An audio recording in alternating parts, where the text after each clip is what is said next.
Il a dirigé 3 ministères importants dans le gouvernement Lévesque, en plus de la fonction de vice-premier ministre. Bienvenue à Mémoire de député.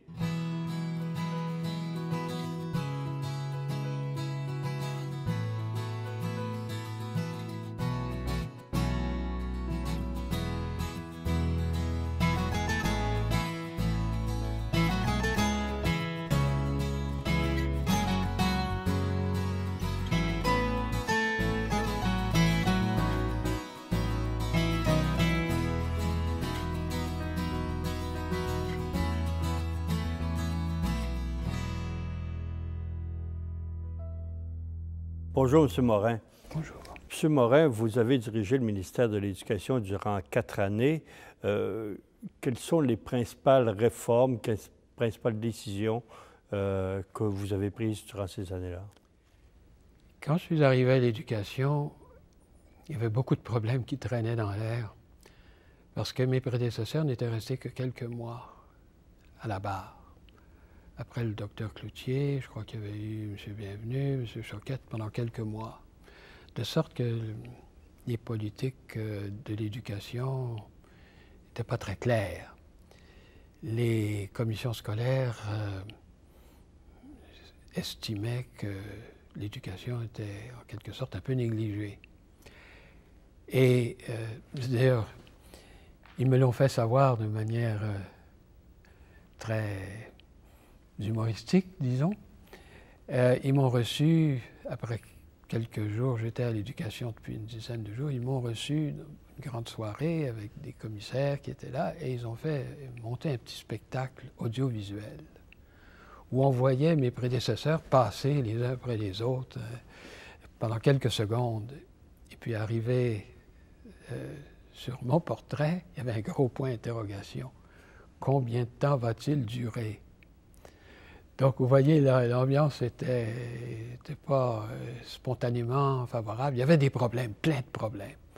Le premier, en arrivant d'ailleurs, l'enseignement de l'histoire était en voie de disparition. On l'avait rendu, on en avait fait un cours à option.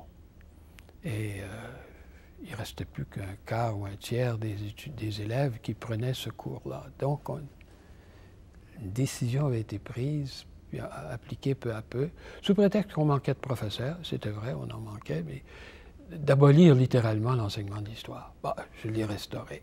Ça nous a causé des difficultés, il a fallu trouver des professeurs, ça n'a pas été facile, ça a pris du temps vraiment, mais il fallait poser le geste. L'enseignement de l'histoire est essentiel à l'existence d'un peuple, à son identité. Donc ça a été mon premier geste, littéralement. Mais il n'y avait pas que ça. Les parents se plaignaient de la qualité de l'enseignement. Les commissaires avaient leurs revendications.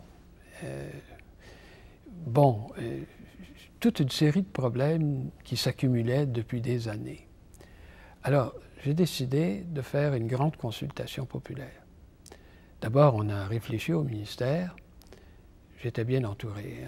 Il y avait un sous-ministre du nom de Pierre Martin, là, qui était très bien entouré. Et avec eux, on a fait un livre vert qui a été rédigé pendant plusieurs mois, que j'ai rendu public, et autour duquel j'ai fait le tour complet du Québec, dans toutes les régions.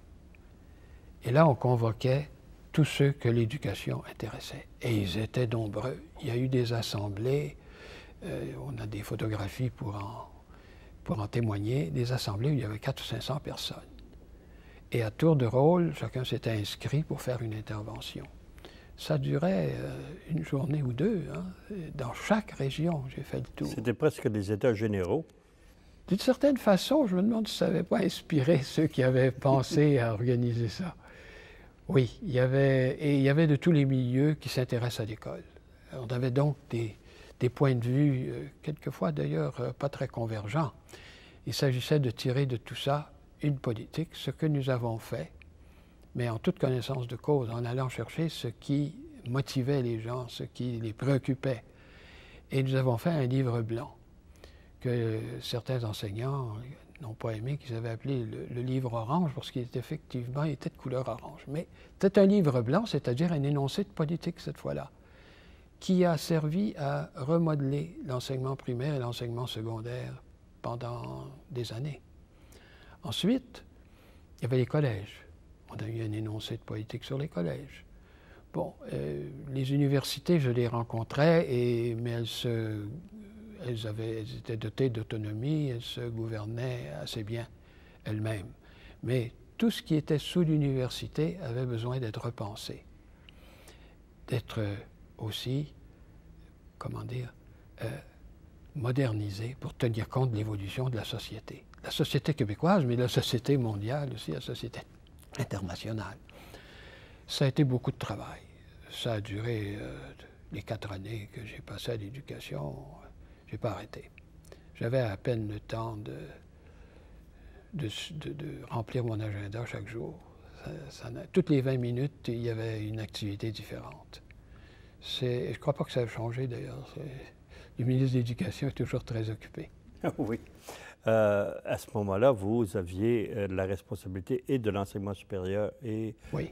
Primaire et secondaire. Oui. C'est ça. J'avais la responsabilité de tout le système d'enseignement. Et je maintenais les contacts avec tous, y compris les universités. Chez certaines universités, il y avait des inquiétudes tout de même sur le financement. Les universités anglophones craignaient pour leur avenir. Vous voyez, c'est une période un peu tendue.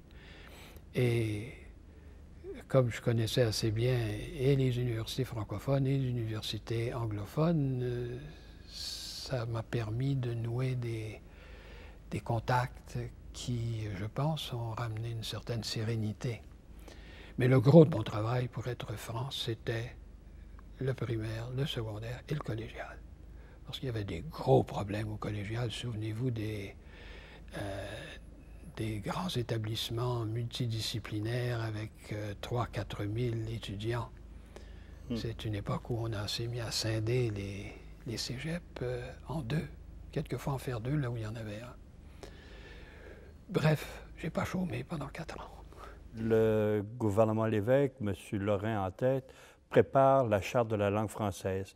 Vous êtes de ceux qui avaient travaillé là-dessus. Qu'est-ce que vous gardez comme souvenir de tout ce bouillonnement d'idées autour de la loi 101? D'abord, le remarquable travail de Camille Lorrain, qui avait à faire la synthèse non seulement de la langue d'enseignement, qui était de mon ressort à l'éducation, mais la langue de travail, la langue de l'espace public. Bon, dans mon cas, il fallait forcément que mon ministère intervienne parce que c'est là qu'était l'expérience, en fait, de langue de l'école. Jusque-là, comme vous le savez, depuis l'Union nationale, la liberté de choix s'imposait dans le choix de l'école pour les enfants. Et ce qui était devenu un phénomène très courant, c'était de voir les enfants des immigrants, notamment tous, aller à l'école anglaise. Parce que beaucoup d'entre eux n'immigraient pas au Québec, ils immigraient en Amérique du Nord. La langue de l'Amérique du Nord, ça n'est plus le français depuis longtemps. Donc, il s'agissait de parler de la langue de l'école et de trouver un critère qui nous permit d'orienter les enfants d'où qu'ils viennent. Certains venaient de l'extérieur du Québec et du Canada, d'autres venaient des autres provinces canadiennes. Comment régler, comment trouver des critères qui aient permis de diriger les enfants selon, non pas selon le caprice du législateur ou des commissions scolaires, mais selon des principes bien compris. Il y avait un débat en ce qui concernait les autres provinces. Les Canadiens venant s'établir au Québec ou les Québécois allant s'établir dans les autres provinces, parce qu'il fallait tenir compte des deux. Alors, dans le cas des immigrants, le critère s'est imposé assez rapidement. C'était le français, et quel que soit le pays dont ils viennent. À l'Assemblée nationale, en 1978, il y a une ouverture en ce sens que les débats sont télévisés. Vous, et ils sont toujours télévisés. Comment vous voyez ça à l'époque? Au début, nous étions inquiets au sujet de l'impartialité de la télédiffusion. parce que nous nous disions, c'est manipulable si on ne fait pas attention.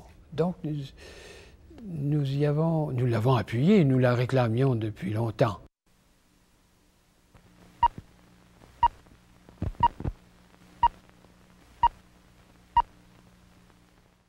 Comme porte-parole, selon la tradition des membres de cette Assemblée, et avec votre permission, je voudrais souhaiter la plus cordiale bienvenue à tous les Québécois qui peuvent se joindre à nous à compter d'aujourd'hui pour assister, par le truchement de la radio et de la télévision, à cette partie importante de nos délibérations qui se déroulent dans le Salon Bleu. C'est sans doute le temps opportun pour offrir, à la même occasion, mes remerciements à tous ceux qui ont collaboré de près à la réalisation de cette importante innovation qui introduit l'ère de l'électronique dans notre Parlement et assurera, nous l'espérons, une meilleure participation de tous les citoyens dans notre processus démocratique. Mais nous avons demandé des assurances pour être sûr que le travail était fait de façon impartiale et qu'on n'allait pas jouer de la télévision pour avantager tel ministre ou désavantager tel membre de l'opposition.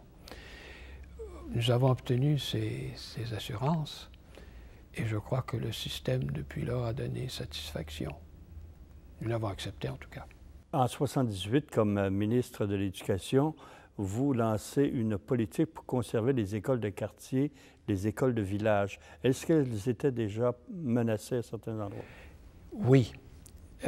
Dans certaines régions, il y avait même des fermetures de villages. Et quelquefois, le village était laissé en place, mais on fermait l'école parce qu'il n'y avait plus assez d'enfants. Les phénomènes démographiques avaient commencé de jouer au détriment du Québec. Alors que faire? Nous nous sommes rendus compte que quelquefois, il était possible de sauver une dernière école. On appelait ça la dernière école de quartier ou de village. Avec une injection financière, parce que, ultimement, c'était des questions financières, mais avec une aide qui n'était pas massive, mais une aide d'appoint, qui permettait de maintenir l'école ouverte.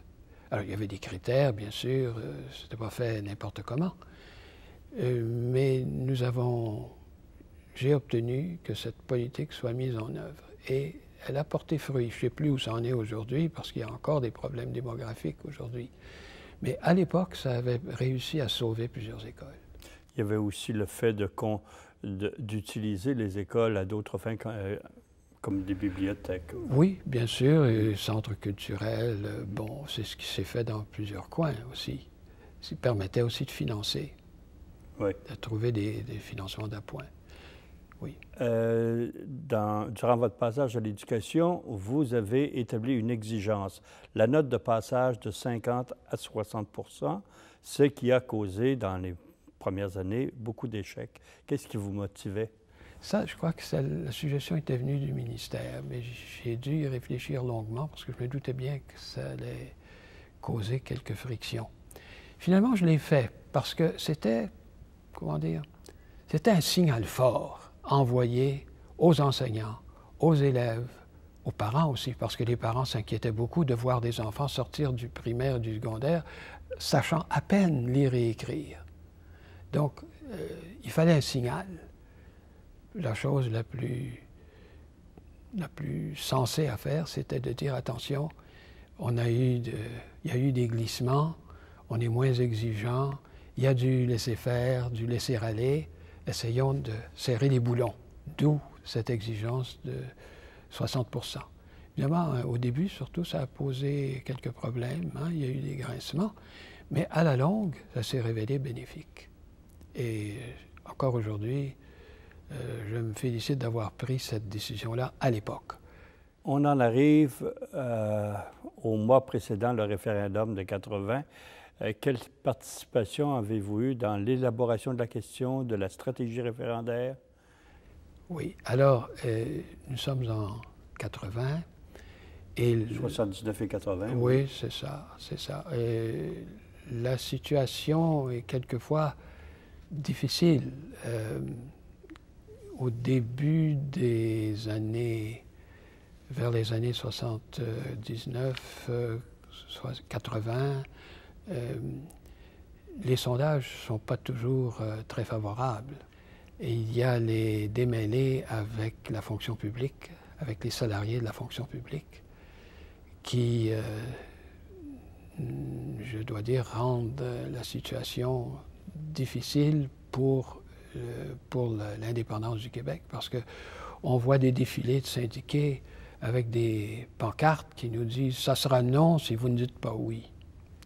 Évidemment, dans une négociation salariale, c'était un argument percutant, mais ça ne démontrait pas un patriotisme extrême. Hein.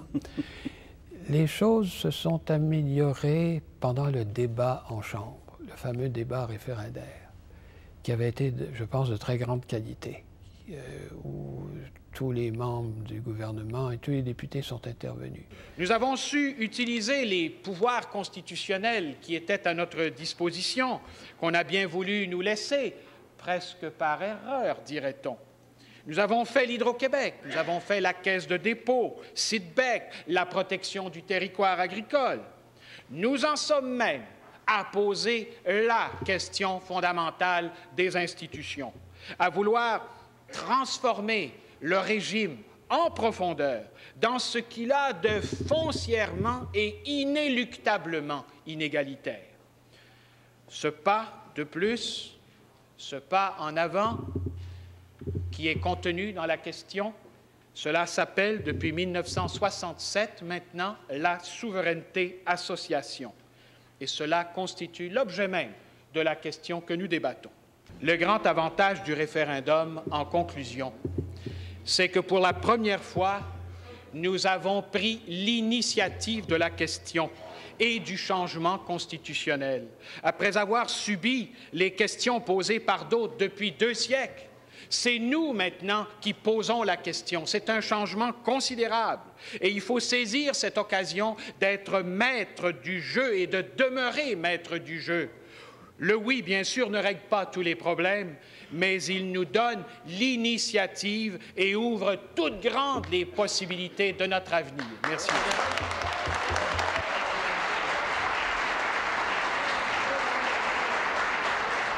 C'était un débat de haute qualité et je pense qu'il a eu son impact, puisque tout à coup les sondages ont grimpé et ont paru favorables, quelques semaines avant le référendum. Et puis, les fédéraux s'organisaient, j'y ai fait allusion tout plus tôt, les fédéraux avaient repris l'offensive et il y a eu l'intervention de Trudeau, de Pierre-Éliott Trudeau dans le débat. Vous vous souviendrez avec le slogan « Votez non, ça sera comme si vous aviez voté oui ». Et on fera des réformes constitutionnelles, etc., etc. Ce que les Québécois ont cru, je pense, de bonne foi. Et donc, le résultat a été que nous n'avons obtenu que 41-42% de votes favorables à la souveraineté. Et quel rôle on vous a confié durant cette campagne-là? Alors, d'abord, un rôle d'être le plus près possible de la population. C'était une ambiance électorale, hein? Mais nous avions ciblé, chacun dans sa circonscription, nous avions ciblé surtout les maisons où on tenait, où on logeait des personnes âgées. Le troisième âge jouait un rôle important, pas seulement les citoyens actifs dans cette affaire-là. Et donc, nous avions beaucoup de contacts sociaux. Chacun reprenait contact avec la base de son comté, les ONG, les cercles de fermières, comme je disais plus tôt, et bien d'autres organisations de portée sociale ou culturelle. Parce que c'est par la présence qu'on arrivait à persuader. Les réunions de cuisine ont été innombrables, les assemblées aussi. Mais plus les réunions de cuisine, c'est là que le travail se faisait, parce que les gens pouvaient poser des questions et pouvaient prendre position déjà, tester leurs convictions et essayer de nous mettre dans l'embarras quelquefois. Alors, c'est là que se faisait le vrai travail. Et ça, vous en avez fait beaucoup? J'en ai fait énormément. Tout le monde en a fait énormément, les militants aussi, ce qui nous a permis quand même d'avoir, disons, un score honorable, malheureusement. Est-ce qu'il est arrivé des événements cocasses durant ces tournées-là? Quelquefois. Figurez-vous, j'arrive un soir dans une réunion d'âge d'or, comme on disait, et j'arrive juste derrière un ministre fédéral de l'époque, ministre libéral, dis-je, de l'époque, qui était en train de distribuer des pièces à l'évêque. Évidemment, l'impact chez des personnes âgées, c'était un petit peu en bas de la ceinture. Mais bon, mais ce ministre-là se piquait d'être un gentleman. Et il l'était sans doute. Mais je le prends en flagrant délit d'un geste essentiellement démagogique qui consistait à distribuer des pièces à l'évêque. Voilà le pauvre homme gêné, sachant plus où se cacher, parce qu'on se connaissait par ailleurs. Alors, finalement, il a disparu rapidement et il n'a pas demandé son reste, il est parti. Il y a eu quelques incidents comme ça. Ça jouait dur, hein? Les fédéraux étaient aussi dans le tableau et ils voulaient empêcher toute évolution du Québec. Est-ce que vous sentiez au fur et à mesure de la campagne le tapis glissé en faveur du non? Dans les dernières semaines, je crois qu'on voyait venir, mais on n'avait pas d'idée sur le pourcentage que ça pourrait donner. On espérait toujours gagner, puis on travaillait. Autant vous dire qu'on s'est défoncé dans ces semaines-là pour gagner. Mais disons que nous n'étions pas convaincus de gagner. Mais il fallait obtenir le meilleur résultat possible, parce que l'histoire, c'est long. Et quelquefois, l'évolution des mentalités chez un peuple, il faut du temps. Il faut que la réflexion ait le temps de faire son œuvre. Il faut rassurer. Donc, on pensait aussi à l'avenir. On ne savait pas qu'il y aurait un autre référendum dans l'avenir, mais pour le cas où, il fallait obtenir le meilleur résultat possible. Et quelle réflexion vous avez fait justement du résultat? Ben, nous étions déçus tout de même, hein? Même si certains d'entre nous s'attendaient au résultat. Nous espérions quand même pouvoir nous rapprocher davantage de la cible, cette fois-là. Mais nous n'avons pas pleuré publiquement. Il fallait accepter, c'était la volonté des Québécois. Et ça ne se fera pas sans les Québécois. Ça se fera sans doute un jour, je l'espère bien. Il faut continuer d'y travailler. Il faut considérer ça, au fond, comme une étape. Et c'était notre attitude, finalement. Nous avons franchi une étape. Les Québécois nous ont dit non cette fois-ci, mais le oui était fort. Et la prochaine fois, peut-être obtiendrons-nous un meilleur résultat. Pendant ce temps-là, la vie continue. Vous dirigez toujours le ministère de l'Éducation. Et M. Parizeau, qui est ministre des Finances, trouve des irrégularités dans l'octroi de subventions aux commissions scolaires. Et il place votre ministère sous la tutelle de son propre ministère. C'est exact? Alors, d'abord, ce n'était pas des irrégularités. Deuxièmement, il n'y a pas eu de tutelle.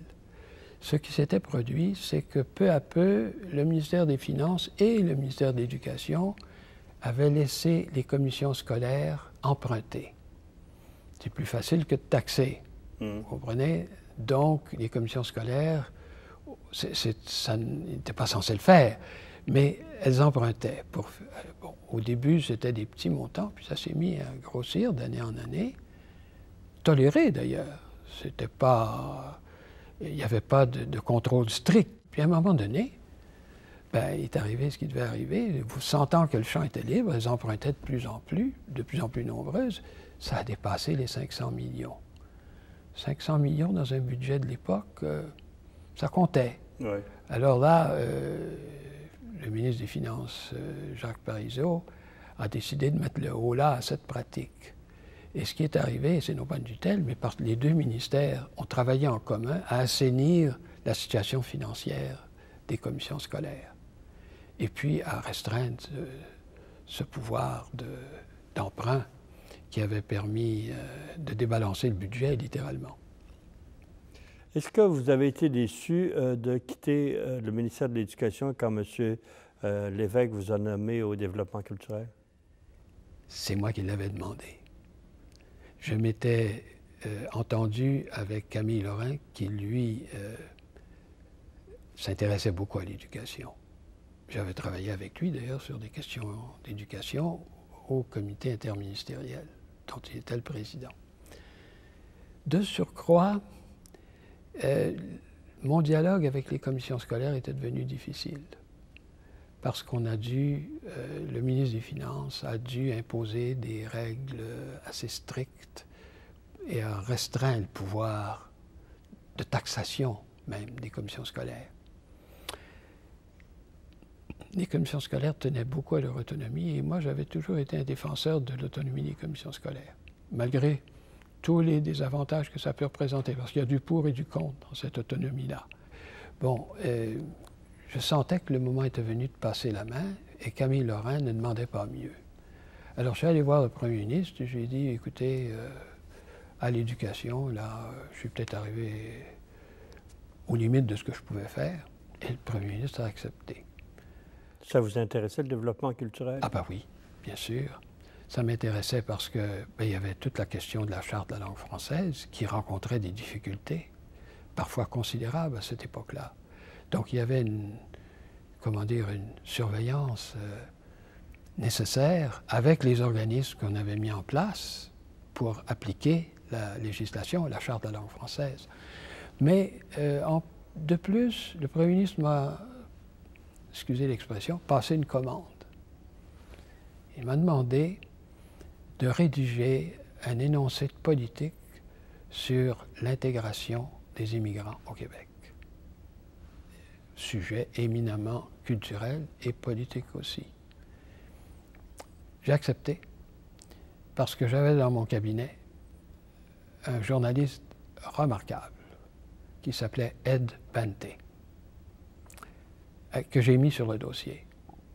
Et puis on l'a fait ensemble, finalement. On a fait cet énoncé de politique qui a été utilisé beaucoup par le Premier ministre, y compris pendant la campagne qui s'annonçait de 81, la campagne électorale de 81. Et un énoncé, donc, qui était intitulé « Autant de façons d'être québécois ». Je ne sais pas si vous vous souvenez. Et qui avait eu pas mal d'impact. Et le Premier ministre s'était dit enchanté du résultat. Quand même un énoncé de politique de 60 ou 75 pages sur la façon d'intégrer les immigrants tout en respectant leurs origines, leur identité, mais comment les intégrer peu à peu dans la société québécoise, qui deviennent comme les autres des Québécois. Et pas seulement à l'école. Ah, c'était pas seulement l'école, c'était dans toute la société québécoise, le social, le politique, comment se faire accueillant et qu'il y ait une démarche à la fois des immigrants vers la société québécoise majoritaire, francophone donc, et en même temps une démarche des Québécois dans leur accueil des immigrants. Vous aviez aussi la fonction de surveillant de l'application de la charte de la langue française. Oui. Est-ce que c'était un travail quotidien, ça? Oui, il y avait beaucoup de choses à voir. Oui, oui, oui. Les premières années d'application de la charte ont été un peu délicates. Je ne dirais pas difficiles, mais délicates. Parce qu'il fallait du doigté pour appliquer des règles qui étaient nouvelles, qui étaient contraignantes, notamment dans la langue scolaire, mais il y avait aussi la langue de travail qui posait problème. Donc, il a fallu s'en occuper. Heureusement, il y avait des organismes, le conseil, la commission, enfin, il y avait des organismes qui avaient été nommés pour surveiller l'application, recevoir même les plaintes, et elles faisaient leur travail. Mais de temps à autre, ça devenait plus politique, et il fallait naturellement s'en occuper. Je vous remercie, M. Morin. On continue la semaine prochaine.